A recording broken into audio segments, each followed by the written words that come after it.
जय येशू तुम्हा सर्वांना. तर स्वागत आहे तुमचं पुन्हा एकदा या माझ्या युट्यूब चॅनलवरती. तर आज आपण वाचणार आहोत नीतिसूत्रे याचा 3रा अध्याय. वाचण्या अगोदर आपण एक छोटीशी प्रार्थना करूया. पवित्र पवित्र महान सेनाधीश परमेश्वर पित्या, आम्ही तुझ्या नावाला धन्यवाद देतो, तुला उंचावतो येशू. धन्यवाद देतो, तू आजचा हा दिवस आमच्या जीवनाला जोडला, आमच्या कामामध्ये तू आम्हाला शक्ती सामर्थ्य पुरवलं आणि सर्व वाईट पाप न करण्यासाठी प्रभू तू आम्हाला कृपा दिली येशू. त्यासाठी तुझे आभार मानतो, तुला धन्यवाद देतो.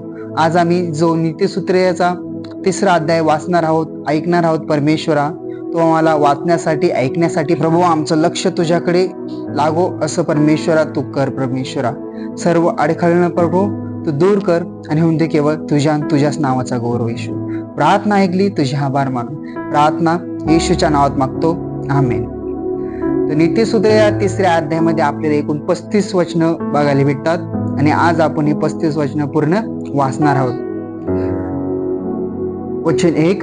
माझ्या मुला, माझे धर्मशास्त्र विसरू नको, तुझ्या चिंतात माझ्या आज्ञा वागव, कारण त्यापासून दीर्घ आयुष्य, वयोवृद्धी व कल्याण ही तुला प्राप्त होतील. दया व सत्य हे तुला न सोडत त्याची माळ तू आपल्या गळ्यात वागीव, त्यास आपल्या हत्पटलावर लिहून ठेव, म्हणजे तुला देव व मनुष्य याचकडून अनुग्रह व सुकीर्तीही प्राप्त होतील. वचन 5. तू आपल्या अगदी मनापासून परमेश्वरावर भाव ठेव, आपल्याच बुद्धीवर अवलंबून राहू नको. तू आपल्या सर्व मार्गात त्याचा आदर कर, म्हणजे तो तुझा मार्गदर्शक होईल. तू आपल्या दृष्टीने स्वतः शहाणा समजू नको, परमेश्वराचे भय धर आणि दुष्कर्मापासून दूर राहा. हे तुझ्या देहाला आरोग्य व हाडांना स्वस्थ असे होईल. तू आपल्या द्रव्याने व आपल्या सर्व उत्पन्नाच्या प्रथम फळाने परमेश्वराचा सन्मान कर. वचन 10. म्हणजे तुझी कोठारे समृद्धीने भरतील, तुझी कुडे नव्या द्राक्ष रसाने भरून वाहतील. माझ्या मुला, परमेश्वराचे शिक्षण तुच्छ मानू नको आणि त्याच्या शासनाला कंटाळू नको, कारण जसा बाप आपल्या आवडत्या मुलाला, तसा परमेश्वर ज्याच्यावर प्रीती करतो त्याला शासन करीतो. ज्याला ज्ञान प्राप्त होते तो सुज्ञता संपादन करीतो, तो मनुष्य धन्य होय, कारण त्याचा सौदा रुपयाच्या सौद्यापेक्षा व त्याचा लाभ उत्कृष्ट सोन्यापेक्षा उत्तम आहे. वचन 15.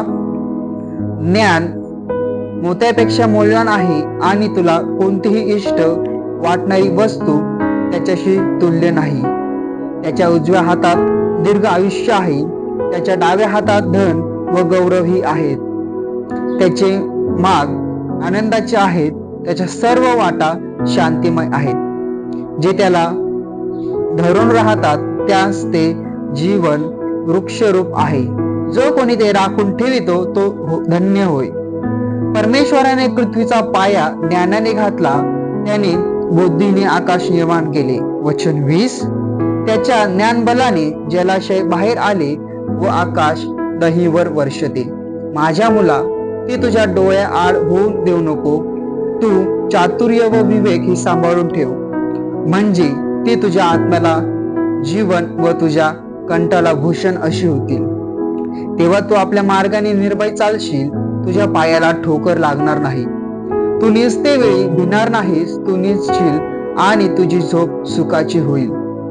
तू अकस्मात आलेल्या धोक्याला भिवू नको, दुष्टांची धाड आली तरी भिवू नको, कारण परमेश्वर तुझा रक्षण करता होईल, तर तुझा पाय गुंतू देणार नाही. वचन 27. एखाद्याचे बरे करणे उचित असून ते करण्याचे तुझ्या अंगी सामर्थ्य असल्यास ते करण्यास माघार घेऊ नको.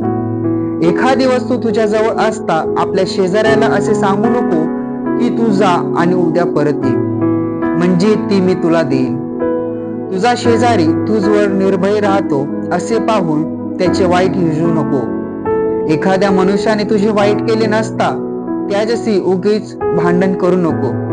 जुलूम करणाऱ्याशी स्पर्धा करू नको, त्याची कोणतीही रीत स्वीकारू नको, कारण परमेश्वराला कुटिलाचा वीट आहे, पण सरळांबरोबर त्याचे रहस्य आहे.